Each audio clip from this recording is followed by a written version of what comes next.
Our relationship to work. Like any relationship, our relationship to work can be complicated. This is especially true if you are someone who loves your work, feels it's a meaningful and an important element of your life, and you're committed to being successful at it. The challenge is we give and give, expecting work to reciprocate our commitment. We wait for it to make us feel worthy, to recognize our efforts, and to signal that we've done enough for the day and that it's okay to take a break.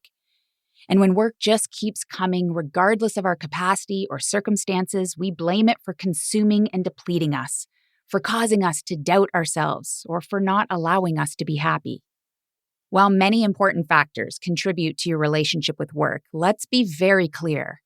No matter how much you give to your work and sacrifice in the name of passion, dedication, and loyalty, work cannot love you back. There is only one person in your relationship with work, which means that you are the only one who can fulfill your plea for change. If you wait for work to change, you'll always feel stuck, which is exactly where I found myself. As I sat on my office floor that day, I realized that when it came to work and my relationship with it, something needed to change. And I knew it wasn't just me that felt this way. The survival zone.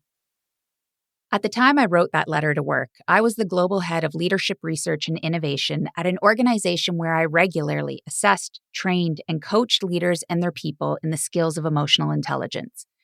While many were successful and enjoyed their work again and again, in hushed voices, as if they were admitting to something that only they experienced, clients would make a confession.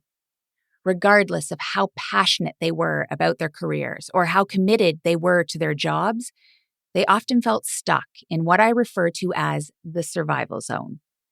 While it wasn't all of the time, it was too often, and that was the problem. Some explained being in survival mode as having too much to do and not enough time for anything else in the rest of their lives. For others, it was being stuck in autopilot, existing but not fully living, leaving them disillusioned with work and with little hope for change in the future. Much like myself, many experienced it as the pattern of pushing themselves to the brink of exhaustion, dialing it back, promising themselves and others they'd create better balance in the future, only to find the same frustrating cycle repeating too soon. And then there were those who had run on fumes for so long that they'd hit empty, and as a result had moved into an entirely different zone, the burnout zone. I distinctly recall a conversation with a client who depicted the cycle of the survival zone the following way. He said, "I used to love my work, but now, night after night, I fall into bed drained, only to wake up exhausted. Looking at the week ahead, my mindset has become to simply get through it. I find myself wishing the days away, waiting for the weekend. And then I miss out on most of the weekend, either because I'm thinking about the work I should be doing or dreading the work that awaits me in the week ahead." Given the estimate that most people will spend close to 90,000 hours working, that is a lot of time to be wished away, wanting things to change, and waiting for a weekend, vacation, or retirement. There was a longing in the stories that I heard.